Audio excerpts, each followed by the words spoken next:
তোমাদের সকলকে স্বাগত জানাই টিনস বাড়ি অরুণিমা চ্যানেলে। আশা করি সবাই তোমরা ভালো আছো, সুস্থ আছো। আজকে ক্লাস 7-এর চ্যাপ্টার 6 থেকে অঙ্কুরোদ্গম নিয়ে আলোচনা করব।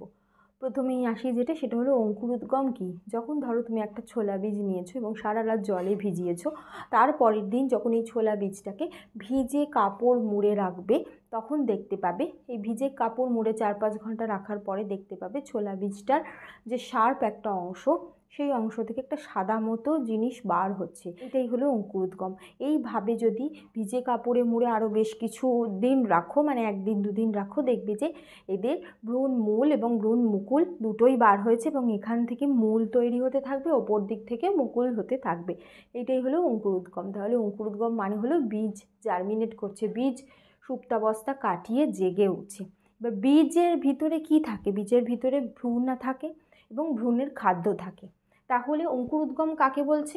অনুকূল পরিবেশে সুপ্ত ভ্রূণ, বীজের মধ্যে থাকে ভ্রূণ যেটা সুপ্ত অবস্থায় আছে, যখন সেটা জল পাচ্ছে, হাওয়া পাচ্ছে, নির্দিষ্ট উষ্ণতা পাচ্ছে, তখন সেটা জেগে উঠছে। সেই সুপ্ত ভ্রূণ জেগে উঠে কর্মক্ষম হয় এবং বৃদ্ধির লক্ষণ প্রকাশ করে। এটা বৃদ্ধি পেতে থাকে, তাকে অঙ্কুরোদ্গম বলে। অঙ্কুরোদ্গম প্রধানত 2 প্রকার, একটা হলো মৃদবর্তী আর একটা হলো মৃদভেদী।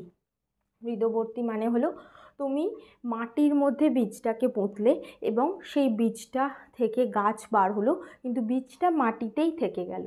যে অঙ্কুরোদ্গমে বীজপত্র বীজের ত্বকেই আবদ্ধ থাকে, মাটি ছেড়ে উপরে উঠে আসে না, তাকে মৃদবর্তী অঙ্কুরোদ্গম বলে। মানে এটা যদি হয় মাটি, তুমি ধরো ছোলা একটা বীজ পুঁতলে, তাহলে এইখান থেকে এর মূল তৈরি হলো, এইখান থেকে এর কাণ্ড তৈরি হলো, এরম বীজটা মাটির নিচেই থেকে গেল, সেটাই হলো মৃদবর্তী অঙ্কুরোদ্গম। দেখা যায় হলো মটর, ছোলা, ধান, গম, আম, এই সমস্ত উদ্ভিদে, ঠিক আছে? তাই জন্য এটাকে বলছে মৃদবর্তী। আর দ্বিতীয় হলো মৃদভেদী। নামটা থেকেই বুঝতে পারছো, মৃদভেদী মানে মাটিটাকে ভেদ করে উঠে আসে। এই জাতীয় অঙ্কুরোদ্গমে ধরো বীজটাকে এরকম মাটিতে পুঁতলে, তো তার বেশ কিছুদিন পর যখন জার্মিনেশন হবে, তখন এরকমভাবে বীজটা ওপরে উঠে আসে, ঠিক আছে? এইটাই হলো তোমার মৃদভেদী অঙ্কুরোদ্গম।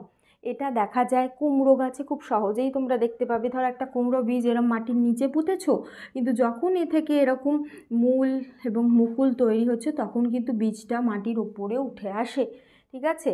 তার মানে বীজটা কি হয়, এই যে বীজের ভিতরে আছে বীজপত্র, এই বীজপত্রগুলো বীজোত্তক ফাটিয়ে, মানে বীজোত্তক মানে কি, বীজের বাইরের ওটা আবরণ, আর এর ভিতরে রয়েছে বীজ। এই যে বীজপত্র, এগুলো কি হচ্ছে, এই যে বীজোত্তক, এটা ফাটিয়ে বেরিয়ে আসছে এবং মাটির ওপরে উঠে আসছে, তাকে মৃদভেদী অঙ্কুরোদ্গম বলে, ঠিক আছে? যেমন তেঁতুল, পেঁয়াজ, কুমড়ো, এই সমস্ত উদ্ভিদের ক্ষেত্রে দেখা যায়। আচ্ছা, এখানে বলে রাখি, অঙ্কুরোদ্গম এই দুটো পদ্ধতি ছাড়াও আরও একরকম হয়, সেটা হলো জরায়ুজ অঙ্কুরোদ্গম। জরায়ুজ অঙ্কুরোদ্গম সাধারণত তোমার এই লবণাক্ত মাটিতে দেখা যায়, মানে সমুদ্র তীরবর্তী অঞ্চল যেখানে মাটিতে লবণ অনেক বেশি, সেই জাতীয় মাটিতে দেখা যায়। সেই জাতীয় যে জরায়ুজ অঙ্কুরোদ্গম কোথায় দেখা যায়? সাধারণত এই যে সুন্দরবন এলাকায় যে উদ্ভিদ, সেই উদ্ভিদের ক্ষেত্রে দেখা যায়। জরায়ুজ অঙ্কুরোদ্গমের ক্ষেত্রে কি হচ্ছে, যে এই যে উদ্ভিদ যখন উদ্ভিদেই যে বীজ থাকছে, সেই বীজ কিন্তু মাটিতে খসে পড়ে না, উদ্ভিদে থাকাকালীনই বীজটার জার্মিনেশন হয় বা অঙ্কুরোদ্গম হয়, তারপর সেটা ছোট চারায় পরিণত হয়, তারপর সেটা মাটিতে পড়ে এবং মাটিতে আঁকড়ে ধরে। মানে গাছে থাকাকালীন অবস্থাতেই বীজটার অঙ্কুরোদ্গম ঘটছে, বুঝতে পেরেছো? এবার এই যে জরায়ুজ অঙ্কুরোদ্গম, এটা সাধারণত কেন এরকম সমুদ্র তীরবর্তী এলাকাতে দেখা যাচ্ছে? কারণ এই জায়গায় জোয়ার ভাটা আছে, জোয়ার ভাটার জল আসে, আবার মানে জোয়ারের জল আসে আবার নেমে যায়। এবার বীজ যদি মাটিতে পড়ে, জলের সাথে ভেসে চলে যাবে, সেই জন্য গাছে থাকাকালীনই বীজটা জার্মিনেট করে যায়, অঙ্কুরোদ্গম হয়ে যায়, তারপর সেখান থেকে একটা ছোটো গাছও বেরিয়ে যায়, সেই গাছটা মাটিতে পড়েই মাটিটাকে ধরে নেয়, ফলে এই যে জোয়ার ভাটার জলে এই মানে উদ্ভিদটা ভেসে যায় না, চারা গাছটা ওখানেই থাকে, সেই জন্য জরায়ুজ অঙ্কুরোদ্গমও দেখা যায়। প্রধানত এই 2 প্রকারই মানে অঙ্কুরোদ্গম দেখা যাচ্ছে। এটা ছাড়াও আরও একরকম, যেটা হলো জরায়ুজ অঙ্কুরোদ্গম। এখন আসি এই যে অঙ্কুরোদ্গমের জন্য প্রয়োজনীয় শর্ত কী কী, মানে কোন কোন অবস্থাতে বীজের অঙ্কুরোদ্গম হবে। 2টো শর্ততে ভাগ করা যায়, একটা বাহ্যিক শর্ত, একটা আভ্যন্তরীণ শর্ত বা অন্তঃশর্ত। বাহ্যিক শর্তগুলো খুব গুরুত্বপূর্ণ, অবশ্যই করে ভালো করে দেখে নাও। জল, প্রথম হলো জল। বীজ যখন শুকনো অবস্থায় থাকে বীজ জার্মিনেট করে না। তোমরা সবাই জানো আমাদের সকলেরই রান্নাঘরে ছোলা থাকে, কিন্তু সেই ছোলা কি শুকনো অবস্থায় যখন থাকে সেটা কি অঙ্কুরোদ্গম ঘটে? ঘটে না। সেটাকে যখন জলে ভেজানো হয় তখন সেটার অঙ্কুরোদ্গম ঘটে। তাহলে জল একটা অত্যন্ত গুরুত্বপূর্ণ বিষয়। কেন বিষয়? কারণ যখন বীজটাকে জলের মধ্যে ভেজানো হয়, বীজের মধ্যে ভ্রূণ এবং ভ্রূণের খাদ্য থাকে। যখন এটাকে জলে ভেজানো হচ্ছে, এই যে ভ্রূণ এটা জেগে ওঠে, জল যেহেতু পাচ্ছে তার প্রোটোপ্লাজমটা জেগে ওঠে, তার সাথে সাথে এই জল পেয়ে যে খাদ্য, সেই খাদ্যটাও যে সঞ্চিত অবস্থায় যেটা রয়েছে, শক্ত অবস্থায় রয়েছে, এটাও আস্তে আস্তে নরম হয় এবং ভ্রূণকে খাদ্য দিতে থাকে। তার ফলে ভ্রূণের বৃদ্ধি হয়। ঠিক আছে। দ্বিতীয় হলো অক্সিজেন। অক্সিজেন অবশ্যই প্রয়োজন, নয়তো কোনো বীজই জার্মিনেট করবে না। আমি যখন প্রথমে বললাম যে ছোলা বীজকে ভেজাবে, প্রথম এক রাত কি বললাম যে ছোলা বীজকে ভিজিয়ে রাখো, তারপরে কি বললাম ভিজে কাপড় মুড়ে রাখো। যখন ভিজে কাপড় মুড়ে রাখছো, সে জলও পাচ্ছে, অক্সিজেনও পাচ্ছে। অক্সিজেন সেই সময় অবশ্যইভাবে প্রয়োজন, কারণ অক্সিজেন দিলে তবেই কিন্তু সেই অক্সিজেন নিয়ে ভ্রূণ কি করবে, ওর নিজের যে জীবন, ওর নিজের দেহের ভিতরে শ্বসন হবে, এবং শ্বসনের ফলে ও যেই খাদ্য নিচ্ছে, মানে এই যে বীজের মধ্যে যে খাদ্য রয়েছে সেই খাদ্যটাও যে ব্যবহার করছে, খাদ্য ব্যবহার করার জন্য কি লাগে? অবশ্যই অক্সিজেন লাগে, তবেই তো শ্বসন প্রক্রিয়া হবে, তার ফলেই শক্তি তৈরি হবে, তার ফলেই ও কাজ করবে, মানে ভ্রূণটা বৃদ্ধিপ্রাপ্ত হবে। সেই জন্য অক্সিজেনের অবশ্যইভাবে প্রয়োজন। তৃতীয় হলো উষ্ণতা। নর্মালি 25 থেকে 30 ডিগ্রি সেন্টিগ্রেড উষ্ণতাতে বীজের জার্মিনেশন ভালো হয়। খেয়াল করে দেখবি শীতকালে কিন্তু বীজ সহজে জার্মিনেট করতে চায় না। আচ্ছা, 5 ডিগ্রির কমের টেম্পারেচারেও বীজ জার্মিনেট করে না, 48 ডিগ্রির বেশিতেও বীজ জার্মিনেট করতে চায় না। তাহলে বীজ 25 থেকে 30 ডিগ্রি, মোটামুটি 35এও হয়, এই উষ্ণতার মধ্যে ওর অঙ্কুরোদ্গম ভালো হয়। এবার আসি বেশ কিছু অন্তঃশর্ত। প্রথমটা হলো সুপ্ত দশা। দেখো এটা বীজ এক একটা বীজের জন্য এক এক রকম হয়। কিছু কিছু বীজের সুপ্ত দশা খুব বেশি, যেমন পদ্ম বীজ প্রায় 100 বছর অবধি ভালো থাকে, সুপ্ত অবস্থায় থেকে যেতে পারে। ঠিক আছে। তাই সেই জন্য কোনো কোনো বীজের সুপ্ত দশা বেশি হয়, সেক্ষেত্রে বীজের অঙ্কুরোদ্গম সহজে ঘটে না। আবার কোনো কোনো বীজের এই সুপ্ত দশা কম হয়।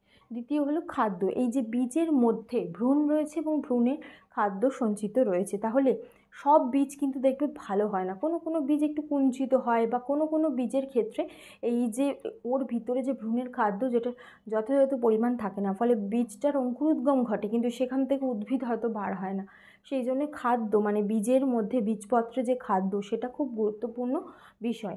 তৃতীয় হলো হরমোন। কোনো কোনো হরমোন উদ্ভিদের ক্ষেত্রে, কোনো কোনো হরমোন ওর এই যে বৃদ্ধিটাকে সাহায্য করে, যেমন জিব্বেরেলিন হরমোন এই যে বীজকে অঙ্কুরিত হতে সাহায্য করে। আচ্ছা, এই যে জিব্বেরেলিন হরমোন, এটা কিন্তু ভ্রূণ বীজের মধ্যে থেকেই ক্ষরিত হয়। ধরো কোনো বীজ একটু ধীরে ধীরে অঙ্কুরোদ্গম হচ্ছে, আমাদের ধরো চাষের কাজের জন্য লাগছে বা এরম কিছু, তখন আমরা বাইরে থেকে জিব্বেরেলিন হরমোন, উদ্ভিদ হরমোন প্রয়োগ করি, তার ফলে কি হয়, সেই বীজটার যে জার্মিনেশন সেটা তাড়াতাড়ি হয়। লাস্ট হলো অঙ্কুরোদ্গম ক্ষমতা। কোনো কোনো বীজের অঙ্কুরোদ্গম ক্ষমতা এটা দিনে হিসাব করা হয়। কোনো কোনো বীজ ধরো 2 দিন, 3 দিন, 4 দিনের মধ্যে অঙ্কুরোদ্গম হলো তো ভালো, নয়তো বীজটা নষ্ট হয়ে যায়। সেই জন্য সব বীজেরই অঙ্কুরোদ্গম ক্ষমতা নির্দিষ্ট থাকে, নির্দিষ্ট দিন হিসাবে এই সময়টা করা হয়। ঠিক আছে। এবার এই যে বাহ্যিক শর্তগুলো খুব গুরুত্বপূর্ণ, এটার উপর ভিত্তি করে একটা পরীক্ষা করা হয়েছে, সেই পরীক্ষাটা পড়ে নেবে। আচ্ছা, সেই পরীক্ষাটা হলো একটা কাঁচের বিকারে ফোটানো জল নিতে হবে। ঠিক আছে। আর একটা কাঠের পাটাতন নেওয়া হলো, মোম লাগানো। এই কাঠের পাটাতনে কি লাগানো আছে? মোম লাগানো আছে, যাতে ভিজে গিয়ে নষ্ট না হয়ে যায়। 3খানা পুষ্ট বীজ নিয়েছি, বিনের বীজ, দেখবে এরকম বিন যে খাই না আমরা, বিনস খাই, সেই বিনের বীজ নিয়েছি। এখানে একটা, একদম নিচেতে এরকম একটা লাগিয়েছি, মাঝ বরাবর একটা লাগিয়েছি, আর একদম ওপরে লাগিয়েছি। এবার দেখো, যখন এই যে ফোটানো ঠান্ডা করা জল ঢেলে দিলাম এবার বিকারের মধ্যে, এমনভাবে ঢাললাম যাতে নিচের বীজটা পুরোপুরি জলে ভিজে যায়, মাঝের বীজটা অর্ধেক ডুবে আছে এবং অর্ধেক ভেসে আছে, এরকম থাকে, পুরোটা ডুববে না। ঠিক আছে। অর্ধেকটা ডুবে আছে আর একটু উঠেও আছে। ঠিক আছে। আর ওপরের বীজটা জলই পাচ্ছে না। এবার এইভাবে যখন আমরা একদিন রেখে দেবো, কি দেখব, যে এই বীজটা থেকে অঙ্কুরোদ্গম হয়েছে কিন্তু এর বৃদ্ধি নেই, এই বীজটার অঙ্কুরোদ্গম হয়েছে আচ্ছা, এই বিকারটাকে কিন্তু সূর্যালোকে রাখবো, মানে যেখানে আলো আসে এরকম। এখান থেকে দেখব উদ্ভিদের বৃদ্ধি খুব ভালো হচ্ছে, মানে মূল আর মুকুল তৈরি হয়ে গেছে, আর এর কোনো বৃদ্ধি হয়নি। এটার কি কারণ?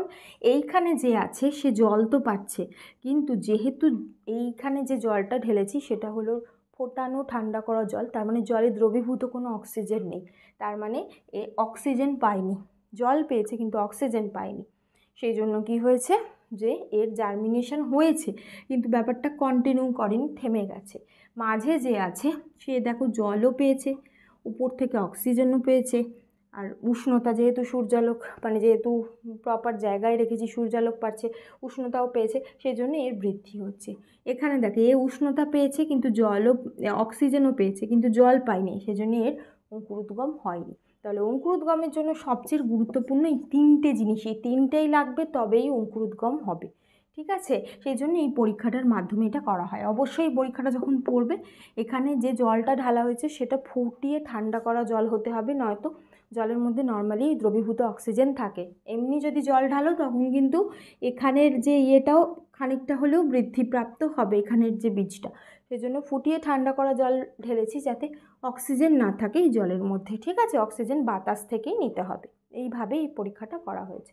ঠিক আছে, এইগুলো হলো তাহলে অঙ্কুরোদ্গমের জন্য প্রয়োজনীয় শর্ত, যেগুলো ছাড়া বীজের অঙ্কুরোদ্গম হবে না। আশা করি তোমরা বুঝতে পেরেছো। আজ এই পর্যন্তই। কোনো প্রশ্ন থাকলে কমেন্ট করো, আর তোমরা এই ভিডিওটাকে লাইক করো, বেশি বেশি করে শেয়ার করে দিও, আর সাবস্ক্রাইব করো। Thank you.